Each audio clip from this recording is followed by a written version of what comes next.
मौनी अमावस्या के पावन अवसर पर यूपी के प्रयागराज से बड़ी और संवेदनशील खबर सामने आ रही है।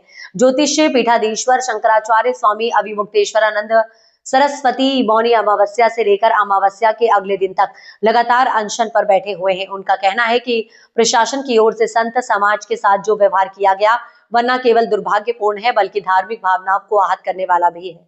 और आपको बता दें कि शंकराचार्य अभिमुक्तेश्वरानंद सरस्वती जी अभी कल रात सुबह से ही अनशन पे बैठे हुए हैं, जबकि उनको माघ मेले में नहाने नहीं दिया गया और ये अमावस्या का व्रत था, जिसमें उन्हें नहाने से रोका गया और उनकी व्रत को वहीं पे उतार लिया गया और उनको ले गया गया अच्छे व्रत की तरफ। और उसके बाद वहाँ से वो घूम करके चले आए और वो स्नान भी नहीं किया और रात से यहाँ पे बैठे हुए हैं, आपको बता दें।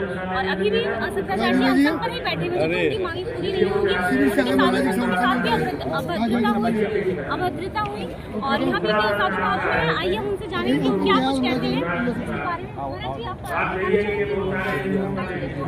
जो घटना हुई है अत्यंत निंदनीय है।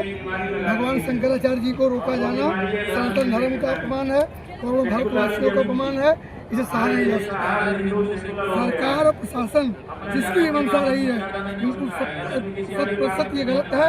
इसकी जितनी निंदा की जाती है हम चाहेंगे कि सरकार इसके लिए माफ़ी मांगे।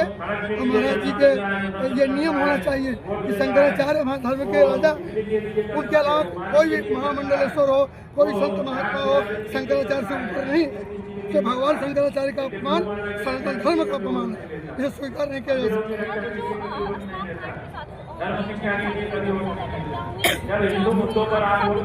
हमारे में कोई अवस्था नहीं हुई है कि जिसके साथ हुई है वो बिल्कुल निंदनीय है।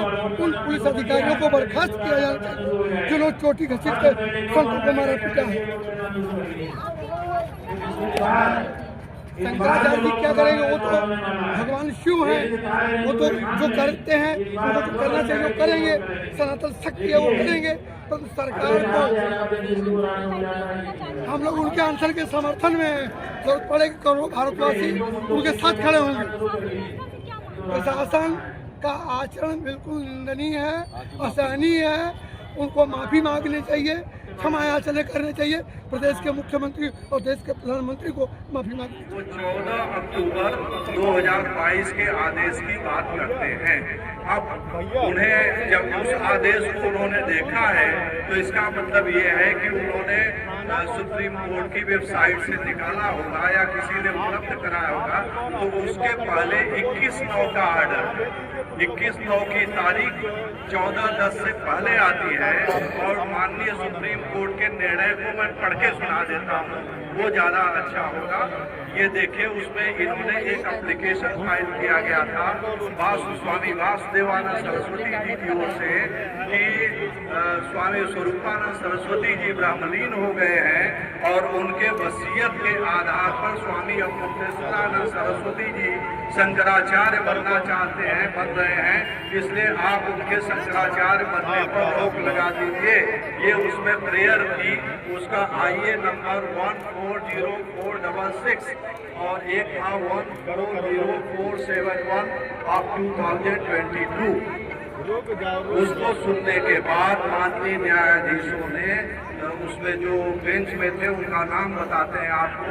एक थे honourable mister justice BR Gavai, जो कि बाद में भारत के मुख्य न्यायाधीश होकर रिटायर हुए। दूसरे हैं honourable justice CT Ravi Kumar. इन लोगों ने आदेश पारित किया। Upon hearing the counsel, the court made the following order. IA number such and such, Sri C.A. Sundaram, learned senior counsel, appearing for the non-applicants. Non-applicants, उसमें स्वामी अभिमुक्तेश्वरानंद सरस्वती जी महाराज को कहा गया है क्योंकि उस केस में ये पार्टी नहीं थे। Submitted that the appointment of Sri Swami Avimukteshwaranand Saraswati as the new Shankaracharya of Jyotirmath has been endorsed by 3 other Shankaracharya of Salda Math in Gujarat West, Sringeri Math in Mysore South, and Govardhan Math at Puri East, as well as the Bharat Dharma Mahamandal. The non-applicants are directed to file their reply incorporating the aforesaid submissions. उन्होंने कहा कि आप ये जो कहे हैं इसी को एफिडेविट करके हमारे यहाँ फाइल कर दीजिए। वो फाइल कर दिया गया और उसमें उन्होंने ये कहा है कि we clarify that the order of status quo would not come in the way of all the religious ceremonies to be perform due to the samadhi Brahmani ना पूज्य स्वामी स्वरूपानंद सरस्वती। अब ये भी एक राइचुअल्स है कि अगर कोई ब्राह्मलीन मठाधीश होते हैं तो उनकी जगह दूसरे मठाधीश को बनाया जाता है। और जिस पट्टाभिषेक की बात हो रही है वो जो सुप्रीम कोर्ट में जवाब लगाया गया है उसमें ऑलरेडी बता दिया गया है कि 11 सितंबर 2022 को जगत गुरु शंकराचार्य स्वामी स्वरूपानंद जी महाराज ब्राह्मलीन हुए और 12 सितंबर 2022 को दूसरे ही दिन अभिषेक पट्टाभिषेक सब कुछ हो गया।